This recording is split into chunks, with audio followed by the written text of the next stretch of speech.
আজই ডাউনলোড করুন আর এনজয় করুন আপনার পছন্দের শো। আমি চাই যে রাজমহলের সাধারণ মানুষ ভালোভাবে থাকুক, তাদের যেন কোনো দুঃখ কষ্ট না থাকে, তারা যেন নিজের মতন করে থাকতে পারে। আর সব থেকে বড় কথা হলো কাউকে ভয় পেয়ে যেন কিছু না করতে হয় তাদের। মামলা শুরু হয়েছিল 24 বছর আগে ঘটা একটা অপরাধের বিচার পাওয়ার জন্য।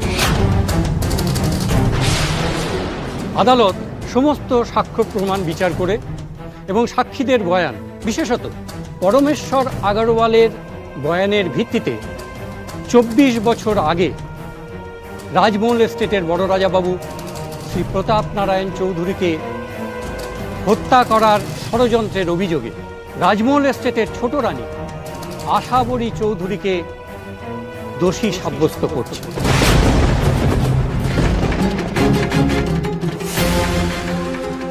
এই মামলার শুনানি এখানেই শেষ হল।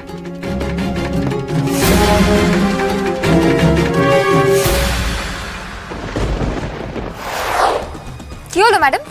আপনি তো বলেছিলেন আপনার খেলা সবে শুরু, কিন্তু আপনার খেলা তো শেষ হয়ে গেল। শুনুন ম্যাডাম, আইন আদালত এগুলোর ওপরে নিজেকে কখনো ভাবতে নেই। খুব উঠছো তাই না ফুলকি? তোমাকে বধিবে যে গোকুলে বাড়িছে সে কথাটা শুনেছো তো? তোমার সমস্ত বড় বড় কথা শেষ হয়ে যাবে, তুমি মিলিয়ে নিও। এখনো এত রোয়াব তোমার? ছেড়ে দিন কাকাবাবু, ম্যাডাম তো সাজা পাচ্ছেন। অন্য অন্যায়গুলো যখন প্রমাণ হয়ে যাবে তখন আরো বেশি সাজা পাবেন। আপনারা সকলেই জানেন যে রাজমহল এস্টেটের ছোট রানী আশাবরী চৌধুরী তার অপরাধের জন্য উচিত সাজা পেয়েছে। জানি এই বিষয় নিয়ে আপনাদের অনেক অজস্র প্রশ্ন রয়েছে, সেসব প্রশ্নের উত্তর ফুলকি দেবে। তার কারণ বলতে পারেন ফুলকির উদ্যোগেই আমরা প্রথম এত বড় অপরাধের কথা জানতে পেরেছিলাম। বাকিটা ফুলকি আপনাদের সামনেই রয়েছে। একটা তো বড় সড়ো শোরগোল পড়ে গেছে আশাবরী চৌধুরীর এই সাজায় আর অ্যারেস্টের জন্য। তো উনি তো এই রাজমহলের একজন সিটিং এমএলএ ছিলেন, শাসক দলের প্রতিনিধি।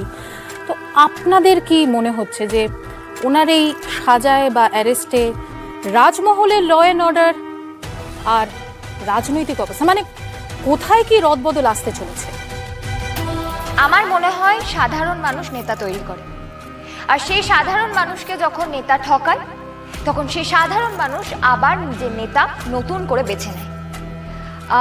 আসলে কি বলুন তো, সব ক্ষমতায় সাধারণ মানুষের হাতে। যতই ঝড়ঝাপটা আসুক তারা কিন্তু কখনোই ভেঙে পড়ে না।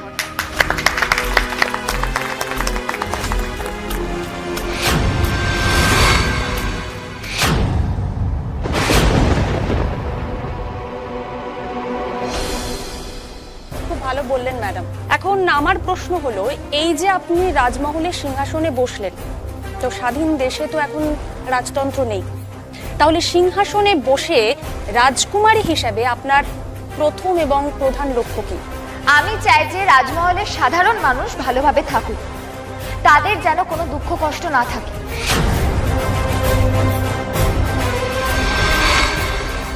তারা যেন নিজের মতন করে থাকতে পারে। আর সব থেকে বড় কথা হলো কাউকে ভয় পেয়ে যেন কিছু না করতে হয় তাদেরকে। এটাই আমার এখন একমাত্র লক্ষ্য।